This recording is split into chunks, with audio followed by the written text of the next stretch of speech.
এবার সন্ধান মিলল ছাত্রছাত্রীদের গণকবরের। পাওয়া যাচ্ছে বই খাতা কলমও। অনেকেই বলছেন দেশ ছেড়ে পালিয়েছেন শেখ হাসিনা, রেখে গেছেন ছাত্রছাত্রীদের গণকবর। আমাদের দেশে যে কোনো জেলার থেকে যে কোনো লোক ঢাকা সরে চলে আসে। আমরা যদি ট্যাক্স সিস্টেম চালু, জামাত ইসলাম যারা করে তারা মুসলমান না। দেলোয়ার হোসেন সাইদি কে? দেলোয়ার হোসেন সাইদি একজন। খালেদা জিয়ার গুলশানস্থ কার্যালয়ে বোমা পাওয়া গিয়েছে এবং আজকে খুব গভীর দুঃখের সঙ্গে উদ্বেগের সঙ্গে আমরা আরেকটা জিনিস লক্ষ্য করলাম যে দীর্ঘদিন যাবৎ শহীদ রাষ্ট্রপতি স্বাধীনতার ঘোষক জিয়াউর রহমানের নামে জিয়া আন্তর্জাতিক বিমানবন্দরের নামকরণ নাকি পরিবর্তন করা হয়েছে। তার বিরুদ্ধে প্রতিবাদ স্বরূপ। সুপ্রিয় দর্শক শ্রোতা, আসসালামু আলাইকুম। দেশে এবং প্রবাসে, দূরে এবং কাছে যে যেখান থেকে আজকের এই ভিডিও ক্লিপটা দেখার জন্য প্লে করেছেন, সবাইকে আন্তরিক শুভেচ্ছা, অভিনন্দন। সুপ্রিয় দর্শক শ্রোতা, শুরু থেকে কয়েকটি ভিডিও ক্লিপের অংশ দেখেছেন, সবগুলো ভিডিওটা আপনাদেরকে দেখাবো। সবগুলো ভিডিও দেখার জন্য আজকে অবশ্যই পুরো ভিডিওটি কন্টিনিউ করবেন, কারণ বিশেষ কিছু তথ্য রয়েছে আজকের এই ভিডিওতে। সুপ্রিয় দর্শক শ্রোতা, আপনারা শুরু থেকে যে ভিডিও ক্লিপটা দেখেছেন, এটা কিন্তু আমাদের গণহত্যার এবং কি বলবো, আসলে আমাদের যে এই হাজার হাজার ছাত্র ছাত্রীদেরকে, এই সন্তান তুল্য ছাত্র ছাত্রীদেরকে এই ভিডিওগুলো আসলে তৈরি করতেও খুব কষ্ট লাগে, আবেগে আক্রান্ত হয়ে যাচ্ছে। আপনার ভিডিওটি দেখলে না কান্না করে হয়তো পারবেন না। আমি কথা বলতে পারতেছি না, আপনারা বুঝতে পারতেছেন। প্রিয় দর্শক, এই যে মর্মান্তিক ঘটনা, আসলে এটা সাধারণ কোনো মানুষ করতে পারে না। যে মানুষ সে কখনো এই কাজগুলি করতে পারবে না। আমাদের গণভবনের মধ্যে গণকবর, আর এই গণকবরগুলো কাদের? আপনারা হয়তো প্রশ্ন করতে পারেন, গণকবরগুলো কাদের? গণকবর কিন্তু আমাদের যে 5 আগস্ট যে ছাত্রছাত্রীকে 4 তারিখে যে ঘটনা ঘটেছিল, সে সহিংসতা হয়েছিল, ইন্টারনেট বন্ধ করে, বিদ্যুৎ বন্ধ করে সারা বাংলাদেশে যে কাণ্ডব চালানো হয়েছিল, পাকিস্তানের হানাদার বাহিনীরা এই ধরনের কর্মকাণ্ড করে নাই, যেটা আমাদের এই বাংলাদেশের পুলিশ প্রশাসনরা করেছিল। বিভিন্ন ধরনের তারা মেশিন টেশিং নিয়ে এই সাধারণ ছাত্রছাত্রীদেরকে এভাবে তারা আক্রমণ করে সারা রাত্রে এই কাণ্ডব করেছে। আর এই কাণ্ডব করে আপনারা বিভিন্ন ধরনের গণমাধ্যমে দেখেছেন যে এই ছাত্র ছাত্রীদের লাশ এখানে ওখানে পড়ে আছে, কিন্তু এখন কিন্তু সেই গণভবনের মধ্যেও পাওয়া গেল গণকবর। আপনাদেরকে ভিডিওগুলো দেখাবো। আর আজকের এই ভিডিও থেকে দেখার জন্য যারা প্লে করেছেন, সবাইকে আমি অনুরোধ করব ধৈর্য সহকারে সম্পূর্ণ ভিডিও কন্টিনিউ করবেন, কারণ বিশেষ কিছু তথ্য রয়েছে আজকের এই ভিডিওতে। আপনি যদি বাংলাদেশের একজন সুনাগরিক হয়ে থাকেন, অবশ্যই আজকের এই পুরো ভিডিওটি কন্টিনিউ করবেন। দর্শক, আরো একটি ভিডিও ক্লিপ আপনারা দেখেছেন ইতিমধ্যে, সেই ভিডিওটি দেখলে অবাক হয়ে যাবেন। চলুন সেই গুরুত্বপূর্ণ ভিডিওগুলো আগে দেখেন, তারপরে কিছু কথা আপনাদের সাথে শেয়ার করব।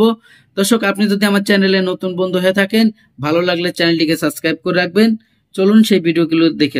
এবার সন্ধান মিলল ছাত্রছাত্রীদের গণকবরের। পাওয়া যাচ্ছে বই খাতা কলমও। অনেকেই বলছেন দেশ ছেড়ে পালিয়েছেন শেখ হাসিনা, রেখে গেছেন ছাত্রছাত্রীদের গণকবর।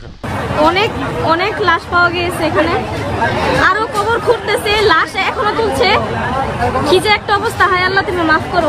আমাদের দেশে যে কোনো জেলার থেকে যে কোনো লোক ঢাকা সরে চলে আসে। আমরা যদি ট্যাক্স সিস্টেম চালু করি, যে ঢাকা শহরে ঢুকতে গেলে স্পেশাল ট্যাক্স সিস্টেম, তাহলে আমাদের এই যানজট কিছুটা লাগু হতে পারে। সুপ্রিয় দর্শক শ্রোতা, এতক্ষণে আপনারা যে ভিডিও ক্লিপগুলো দেখেছেন, আশা করি হয়তো আপনাদের ভালো লেগেছে। যদি ভালো লেগে থাকে, অবশ্যই আপনার মূল্যবান মতামত কমেন্ট বক্সে কমেন্ট করে জানাবেন। দর্শক, আরো কয়েকটি ভিডিও ক্লিপ আপনাদের সাথে দেখাবো, কিন্তু কয়েকটি কথা বলবো। ধৈর্য সহকারে আজকের এই পুরো ভিডিওটি কন্টিনিউ করবেন, কারণ দেখেন শুরু থেকে যে ভিডিও ক্লিপগুলো দেখেছেন, তার মধ্যে একটি ভিডিও ক্লিপ, উনি কিন্তু একজন মন্ত্রী, উনি কিন্তু বলেছিল, সাবেক মন্ত্রী, উনি এখন দেশে নাই, দেশে থেকে পলাতক।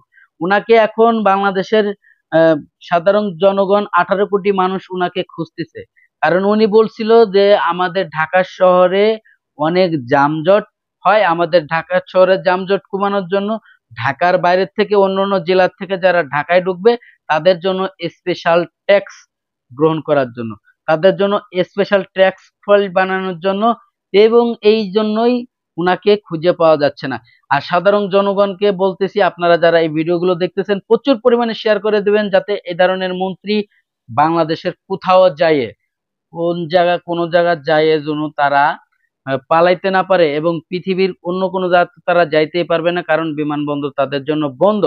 প্রিয় দর্শক, তারা বাংলাদেশে আছে, যারা সাধারণ জনগণকে কষ্ট দিছিল, যারা সাধারণ জনগণের ভালো চায় নাই, তাদের নিজেদের পকেট গরম করার জন্য যা যা পদক্ষেপ নেওয়ার জন্য সব করেছে তারা বিগত 16-17টা বছরে। এবং লাস্ট ফিনিশিং তাদের টাকা নিয়ে একটা পলিটিক্স বাকি ছিল, বাংলাদেশের সাধারণ জনগণের পকেট থেকে কিভাবে টাকা নিব, সেটা হচ্ছে লোকে বাংলাদেশের ঢাকা শহরে যখন কোনো জেলার থেকে কোনো লোক আসবে তাদেরকে স্পেশাল ট্যাক্স তাদের দিয়ে এই ঢাকা শহরে রাজধানীতে ঢুকতে হবে, এই ধরনের পরিকল্পনা করেছিল সংসদে দাঁড়িয়ে। অর্থাৎ সংসদে যদি এটা পাশ করানো হতো, সাধারণ জনগণ আপনি আমি সবাই কিন্তু এই আয়ের আওতায় পড়তাম এবং এই ট্যাক্স দেওয়াই লাগতো। দর্শক, এই যে ক্ষতি করেছে সাধারণ জনগণকে, শুধু একটা না, তারা একটার পর একটা বিভিন্ন ধরনের ঘটনা একটার পর একটা ঘটনাই চলছে। তো চলুন সেই গুরুত্বপূর্ণ ভিডিওগুলো দেখি। আরো 2টি ভিডিও ক্লিপ আছে, চলুন সেই গুরুত্বপূর্ণ ভিডিওগুলো দেখি কি বলেছিল সেই ভিডিওগুলোতে। চলুন সেই ভিডিওগুলো দেখি। অবশ্যই আপনার মূল্যবান মতামত কমেন্ট বক্সে কমেন্ট করে জানাবেন, এবং আপনি যদি সুনাগরিক হয়ে থাকেন, বাংলাদেশের একজন সুনাগরিক হয়ে থাকেন, ইন্ডিয়া কোথায় আছে সবাই এই ভিডিওগুলো শেয়ার করে দিবেন। এই শেয়ারের মাধ্যমে যাতে ইনাকে চিহ্নিত করে বাংলাদেশের বর্তমান পুলিশ প্রশাসন অবশ্যই ইনাকে আইনের আওতায় যাতে ইনাদেরকে আনতে পারে। চলুন সেই গুরুত্বপূর্ণ ভিডিওটি দেখি। জামাত ইসলাম যারা করে তারা মুসলমান না। দেলোয়ার হোসেন সাইদি কে? দেলোয়ার হোসেন সাইদি একজন আলেম, নামদারি জালেম। আজাহারি একটা বেরিয়েছে, আজাহারি। ওরে বাপরা, ইউটিউবে আমি ওয়াজ শুনি, তার ওয়াজ না হলে লক্ষ হাজার হাজার মানুষ হয়। কি জন্য যায় আল্লাহ জানে। শয়তানের শেফালি ঘোষের গানে মানুষ বেশি হয়, কিন্তু কুমার শানুর এখন লাগাই দিলে গানে মানুষ বেশি হবে। আমি হুঁশিয়ার করে দিয়ে বলতে দিতে চাই, আগামী দিনে এ ধরনের ওয়াজ যদি এখানে হয়, তাদের ফিডের চামড়া তুলে ফেলবো, এখানে কাউকে টিকতে দেবো না পরিচয়। আমরা যখন ওয়াজ মাহফিল থেকে চলে যাই, এমন এমন কিছু বক্তা আছে, মৌলানা টুপিও ঠিক আছে, লম্বা দাড়িও আছে, তার পাঞ্জাবিও আছে, সবকিছু ঠিক আছে, কিন্তু সে রাজনীতি শুরু করে। আমি হুঁশিয়ার করে দিয়ে বলতে দিতে চাই, আগামী দিনে এ ধরনের ওয়াজ যদি এখানে হয়, তাদের ফিডের চামড়া তুলে ফেলবো, এখানে কাউকে। এখন বক্তব্য রাখবেন মাননীয় সদস্য সৈয়দা আফিয়া আশরাফি পাপিয়া, সংসদীয় রক্ষিত আসন মহিলা আসন 41। আপনার সময় 10 মিনিট। মাননীয় স্পিকার ব্যারিস্টার মওদুদ আহমেদ সাহেব, দেশনেত্রী বেগম খালেদা জিয়ার গুলশানস্থ কার্যালয়ে বোমা পাওয়া গিয়েছে, এবং আজকে খুব গভীর দুঃখের সঙ্গে উদ্বেগের সঙ্গে আমরা আরেকটা জিনিস লক্ষ্য করলাম, যে দীর্ঘদিন যাবৎ শহীদ রাষ্ট্রপতি স্বাধীনতার ঘোষক জিয়াউর রহমানের নামে জিয়া আন্তর্জাতিক বিমানবন্দরের নামকরণ নাকি পরিবর্তন করা হয়েছে। তার বিরুদ্ধে প্রতিবাদ স্বরূপ ব্যারিস্টার মওদুদ আহমেদ সাহেব বক্তব্য রাখতে চেয়েছিলেন। মাননীয় স্পিকার, আপনি বক্তব্য রাখতে দেননি। তার প্রতিবাদে আমরা সাময়িকভাবে 10 মিনিটের জন্য ওয়াকআউট করেছিলাম। মাননীয় স্পিকার, গত রাতে আকাশের চাঁদকে প্রশ্ন করলাম, তুমি আলো দাও কেন? চাঁদ বলল, এটাই আমার ধর্ম। নদীকে প্রশ্ন করলাম, তুমি বহমান কেন? নদী বলল, এটাই আমার ধর্ম। আজকে সরকারি দলের সমস্ত সদস্যবৃন্দদের প্রশ্ন করতে চাই, কথায় কথায় বিএনপির বিরুদ্ধে বিষোদাগার করেন কেন? নিশ্চয়ই মুচকি হেসে চিৎকার দিয়ে বলবেন, বিএনপির বিরোধিতা করাই হচ্ছে আওয়ামী লীগের একমাত্র ধর্ম। সম্মানিত স্পিকার, দিন বদলের কথা বলে চাকরি দেওয়ার ছল করে আওয়ামী লীগ এসেছে ক্ষমতায়। জনগণ ভাবে এখন আওয়ামী লীগ যাবে কখন, পড়েছে কোন জালিমের সদস্য।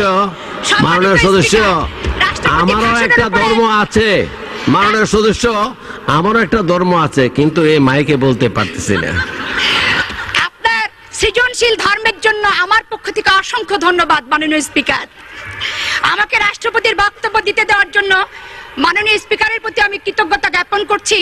পাশাপাশি আমি প্রতিনিয়ত বিভিন্ন প্রচার মাধ্যম পত্রপত্রিকায় আওয়ামী লীগের সম্মানিত সংসদ সদস্যবৃন্দ, মাননীয় মন্ত্রিপরিষদের সদস্যবৃন্দ এবং বিভিন্ন জেলায় আওয়ামী লীগের নেতৃবৃন্দ যে বক্তব্য রাখেন, রাষ্ট্রপতির ভাষণটি হচ্ছে সেই বক্তব্যের একটি লিফলেট মাত্র, যার কারণে আমি এই লিফলেটের প্রতি কোনো শ্রদ্ধা, ভক্তি এবং ধন্যবাদ দিতে পারছি না বলে দুঃখ প্রকাশ করছি। আওয়ামী লীগের নির্বাচনী ইস্তেহারে একটি বারের জন্য বলেনি যে ষড়যন্ত্রের মাধ্যমে ক্ষমতায় এসে ৭২ স্টাইলে তারা দেশ শাসন করবে। তারা একটি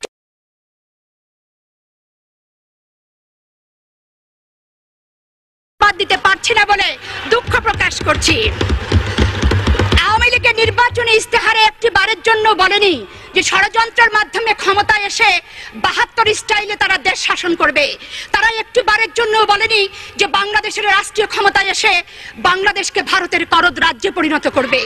তারা কিন্তু একটিবারও বলেনি, মাননীয় স্পিকার, যে তারা বাংলাদেশে সন্ত্রাস, টেন্ডার, চাঁদাবাজ, শিক্ষা প্রতিষ্ঠানে ভর্তি বাণিজ্য, নামকরণ পরিবর্তন, সর্বোপরি শহীদ রাষ্ট্রপতি জিয়াউর রহমানের মাজার নিয়ে তারা ষড়যন্ত্র করবে, তাদের নির্বাচনী ইস্তেহারে কোথাও কিন্তু লেখা ছিল না। মাননীয় স্পিকার, আজকে আমি একটি প্রশ্ন করতে চাই। লগি বৈঠার আন্দোলনের ফসল তত্ত্বাবধায়ক সরকার যেদিন শপথ গ্রহণ অনুষ্ঠানে গিয়েছিলেন, সেদিন বাংলাদেশের রেডিও টেলিভিশনের মাধ্যমে ১৫ কোটি মানুষ সেদিন দেখেছিল লাল পেড়ে বেনারসি শাড়ি পরে, গলায় মুক্তোর মালা দিয়ে, মুচকি হেসে, দলের নেতাদের দলীয় পোশাক পরিয়ে সেদিন অভিনন্দন জানাতে গিয়েছিল কোন দলের নেত্রী। শুধু তাই নয় মাননীয় স্পিকার, বিদেশে যাওয়ার সময় যে আন্তর্জাতিক বিমানবন্দরে উনি বলেছিলেন যে আমি যদি ক্ষমতায় আসি তত্ত্বাবধায়ক সরকারের সমস্ত কর্মকাণ্ডকে বৈধতা দেব। সবচেয়ে বাস্তব কথা হচ্ছে আমার নেত্রী, দেশনেত্রী বেগম খালেদা জিয়া সেদিন শপথ গ্রহণ অনুষ্ঠানে কিন্তু যায় নাই, যার খেসারত আজকের দিন পর্যন্ত তাকে দিতে হচ্ছে। মাননীয় স্পিকার, আজকে তার 2 কলিজার টুকরা সন্তান, পিতাহারা সন্তানকে নির্বাসনে দিয়েছে বর্তমান সরকার। শুধু শপথ গ্রহণ অনুষ্ঠানে না যাওয়ার কারণে দেশনেত্রী বেগম খালেদা জিয়াকে ক্যান্টনমেন্টের বাসায় নিঃসঙ্গ জীবন যাপন করতে হচ্ছে। মাননীয় স্পিকার, ৭২ স্টাইলে নির্বাচন উপহার দেব বারবার বলেছিলেন তত্ত্বাবধায়ক সরকার। এই নির্বাচনে কাকে কত % ভোট দেওয়া হবে, কোথায় কোথায় তাকে বিজয়ী বলে ঘোষণা দেওয়া হবে, তত্ত্বাবধায়ক সরকারের কর্মকাণ্ডকে অনুমোদন দেওয়ার জন্য কি পরিমাণ সংখ্যাগরিষ্ঠতা প্রয়োজন সেটি ছিল পূর্ব থেকে নির্ধারিত। তাই তো বাংলাদেশের জনগণ বলে, জলিল সাহেব মুখ খুলল, থলের বিড়ালটি বেরোলো, ভোট নাহি দরকার, আওয়ামী লীগের গঠনে সরকার, রেডি আছে ফলমূলা, খালেদা জিয়া ৩৫, অন্যরা ২০, বাদ বাকি হাসিনা, নেই কোনো ভাবনা। আজকে কথায় কথায় আওয়ামী লীগের সংসদ সদস্যরা বলেন, কথায় কথায় বলেন যে ৭২ থেকে ৭৫-এর শাসনামল বাংলাদেশের ইতিহাসে যুগশ্রেষ্ঠ শাসনামল। দুঃখী মানুষের মুখে হাসি ফোটানোর জন্য শেখ মুজিবুর রহমান বিশাল বিশাল কর্মসূচি গ্রহণ করেছেন, যেই কর্মসূচির কারণে দেশে এবং বিদেশে উনি খেতাবে ভূষিত হয়েছেন। আর কিভাবে আওয়ামী লীগ শেখ মুজিবুর রহমানকে জাতির পিতা ঘোষণা দেবেন, এই পরিকল্পনায় তারা ব্যস্ত রয়েছেন। আরো ব্যস্ত রয়েছেন বাংলাদেশের প্রতিটি বাড়িতে বাড়িতে আইন পাশ করে মাননীয় স্পিকার